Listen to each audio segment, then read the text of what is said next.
We'll start out with the lion, a fork by the name of Mr. Stabby. Yes, The Fork, the Witch, and the Worm.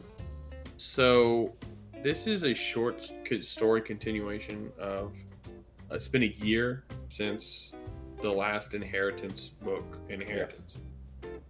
It's been a year, as you know from the ending of Inheritance. Aragon has moved on to a whole nother area, not in Allegasia. Yes. He's now in Middle Earth. No, he's not in Allegasia anymore, and he's with Wolfguard. That's his name. Bloodguard. Bloodguard. Yes. I call him Wolfguard because he likes like to wolf, dress like a wolf. Bloodguard, who's not really mentioned until the very end, but he's out with Bloodguard. He's out with a bunch of Urgles. He's got like a whole city now. Yeah, a bunch of Urgles, dwarves. Like this is like they're building a city, and he also has a bunch of people with him. It's not just him and Bloodguard anymore.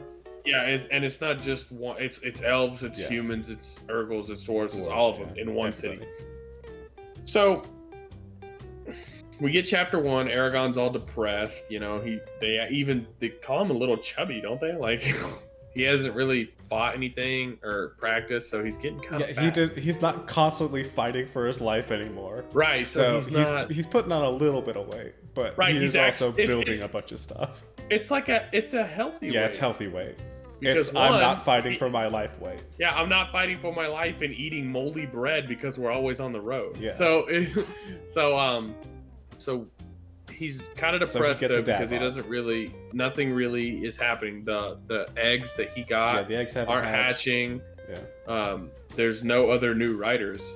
There's no other new writers, which is fine. I don't want any of that to be, mentioned in a short story. Like if I get any of that, I want it to be a full-fledged book where we get, new writers and all that. He's also having to play politics now, which he's never liked. Hates yeah, so much, and he should. Yeah, politics are doo-doo. Yeah. But so he's walking around and he's talking to the Eldenari, right? And they're like, hey... He was helping somebody with something else. And then they were like, you're a little too distracted for this. Maybe go talk to the Eldunari for a little while. Right. So he goes to talk with Gladier and a couple of the older ones who are no longer crazy. And they suggest doing like a... doing what they did when they were underground. Like a mass version of the mirror magic thing that he did in the... It's essentially just a scry spell. Yeah, like a mass scry spell where he's just looking at different things around the world. Right. Yes. So he's like, okay, let's do that. So and then he ends up seeing Murtagh, yes. Yeah, so we start with Murtagh, who is my favorite character in the book series. He's a good guy. But it's still not from his point of view. Nope. Christopher Paolini. What's going on? Hey, bud, I know you're listening. I know, yeah. I'm a Murtagh stan. Yeah, come on, dude. Just give me a whole book. Murtagh. Name it Murtagh. Or Thorn. Name it Thorn. I don't care. Just give me a book and change Thorn's name. Change Thorn's name. Yes. Anyway, please so do. We get a little... It's from like the view of like this 12-year-old girl, right? Yeah, like a 12-year-old girl who, acts like a 12-year-old girl. Yeah, so she's the daughter of an innkeeper. Sorry. She's the Ender's Game, loser. She's the daughter of an innkeeper. And, right? Maybe? Yeah. Yeah, she's the daughter of an innkeeper. Daughter of an innkeeper, and she's like... attached. Yeah, she's like a server. She's, handing people Yeah, she helps out around the and place. food Occasionally, and all that. delivers drinks and stuff. And, Murtagh comes in and sits off in the corner and is waiting for a buddy. And, she talks to Murtagh a little bit. Yeah, she tries to, but Murtagh's not really conversational. Right. Yeah. And then Murtagh's buddy shows up. Or not, buddy. The one he was waiting for. Yeah. A couple of guys show up. Yeah. There's a little disagreement there. I don't really remember too much of what they were talking about. I know at one point they mention a witch. He gets him... what's it called? A necklace, right? No, he gets him like bones. I think it's bone. The necklace is what he got from the witch, which stops magic, which we'll get into.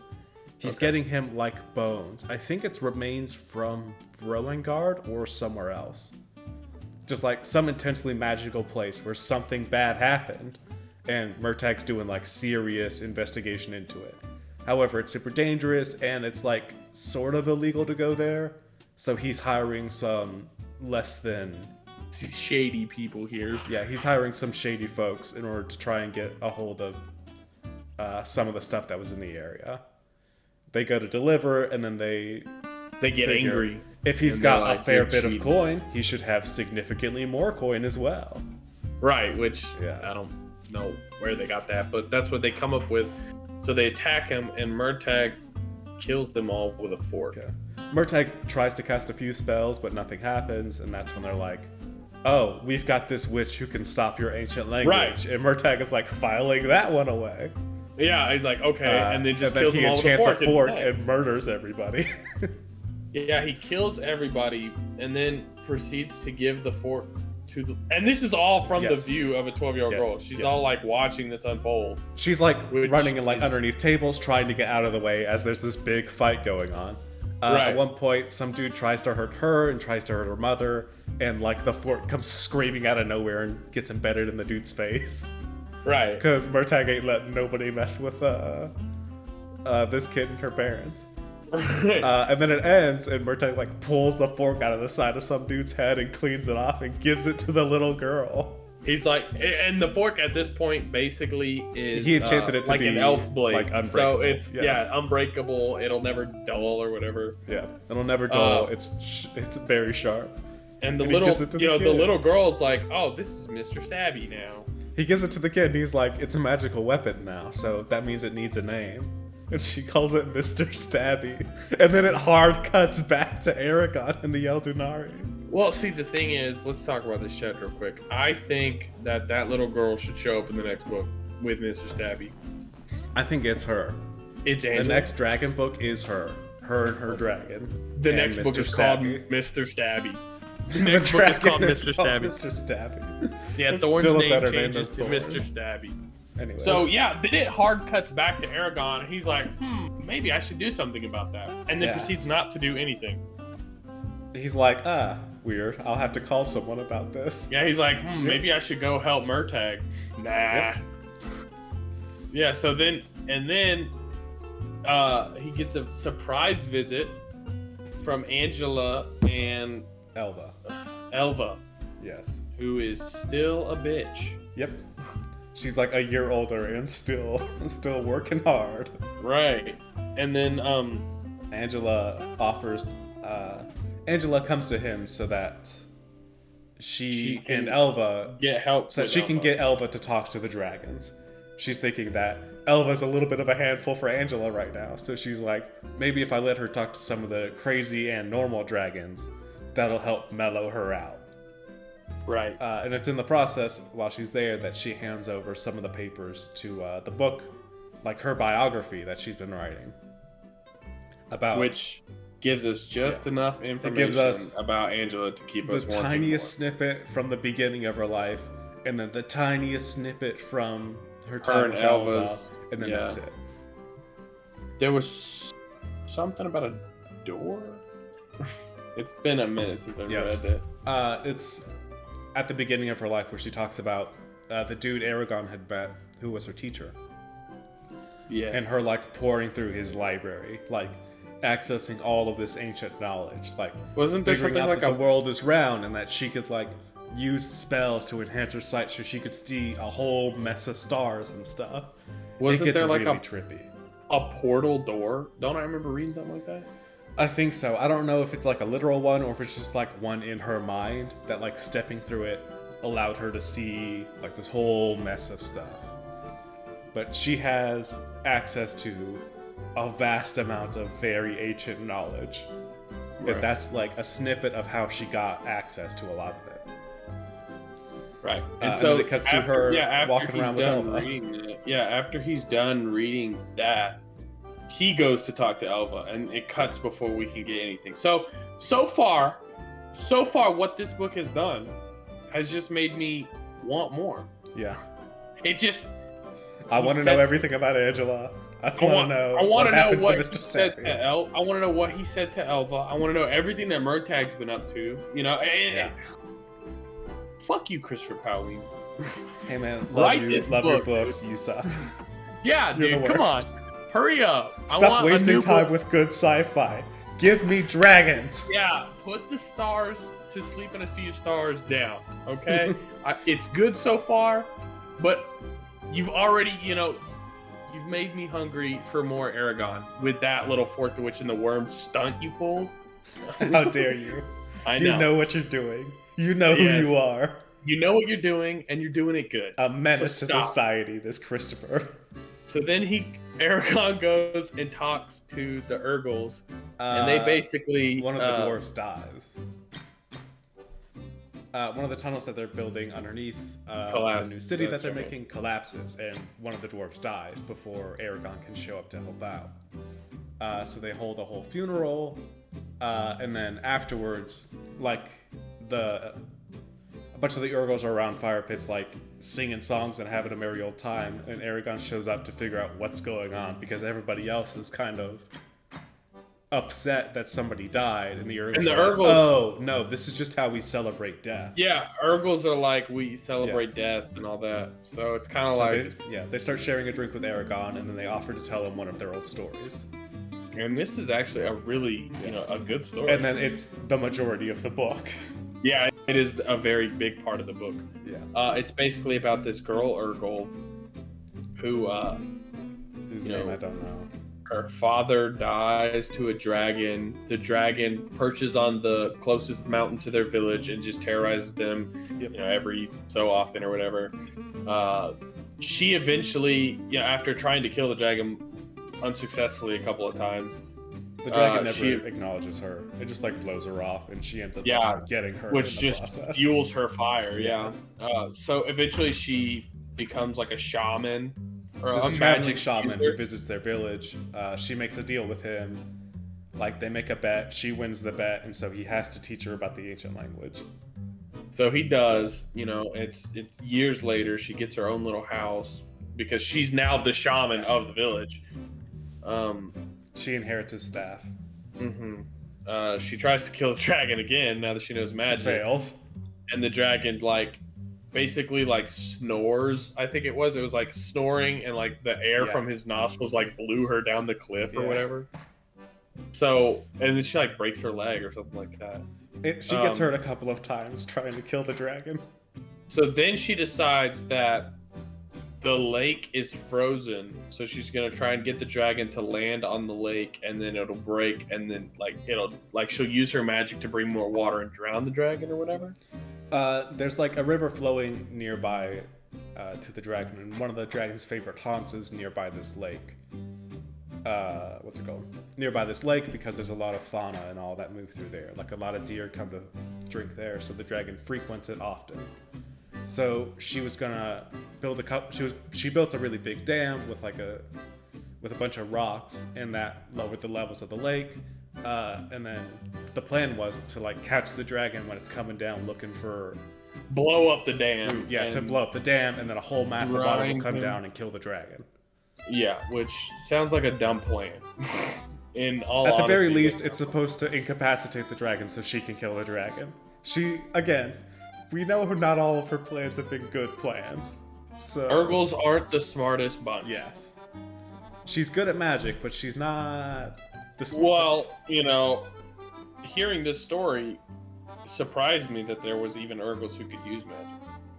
Because I don't really remember them in the movie, in the first books use magic. They never talk about it now. They're more of a. But we also don't learn. They're more of rams, where they just bang heads against each other. Yeah. So they're a very physical race. So when she's doing all this, the leather blockers show up. Yeah. And this dragon's no, the dragon these are my people that I terrorize, not yours. The dragon is a blessing and a curse, because while the dragon's been around, no other Urgles can attack them. So, because if they show up, the dragon's going to be angry that these are my people that I terrorize. Is being attacked. Right. So he'll deal with any attackers. And there's been a couple of times,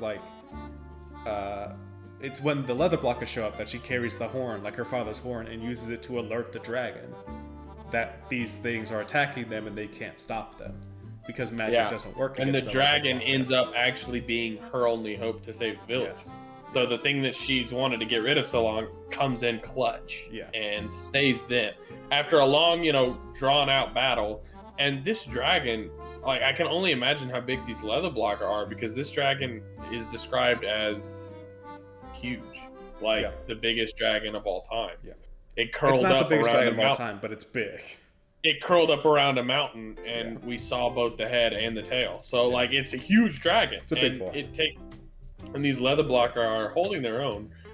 The problem with the leather blocker is that they're like immune to magic, like direct magic attacks. The only reason Aragon's thing worked against them is because it changed stuff that was around the leather blocker back whenever Aragon blinded one. But they're also they're not small, they're big, but they're extremely nimble and like dexterous.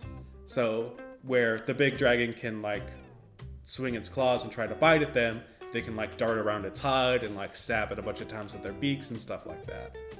So the dragon the leather block and the dragon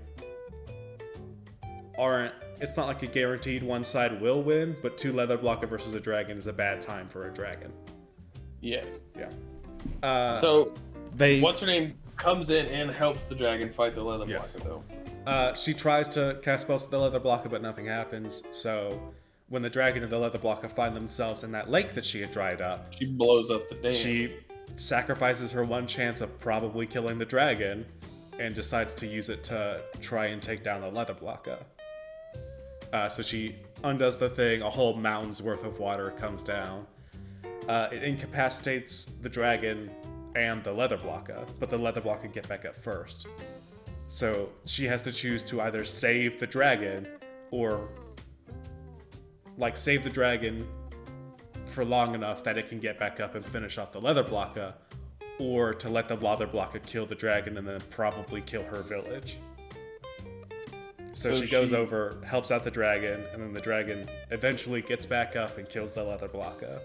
Right, and then instead of doing anything, like showing any kind of gratitude or anything to her, the dragon just looks at her, essentially just acknowledging her, like, hey, there's something there. That's the first time he's ever acknowledged her. Right, and that was all she wanted in the end. Like, she wanted him dead, but acknowledgement is a close second. Right, so there was no gratitude from the dragon or anything. He just looked at her. And then the dragon goes back up to his perch, and there's like this like unspoken thing between them for a while, where so long as she's around, the dragon won't bother killing the Urgles of the village. Yeah.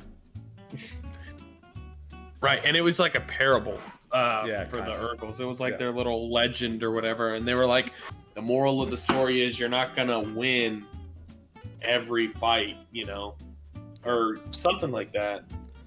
It's you're not gonna win every fight, and it's also some things are beyond your control. Yeah. Yeah. And that's the final chapter. Yeah.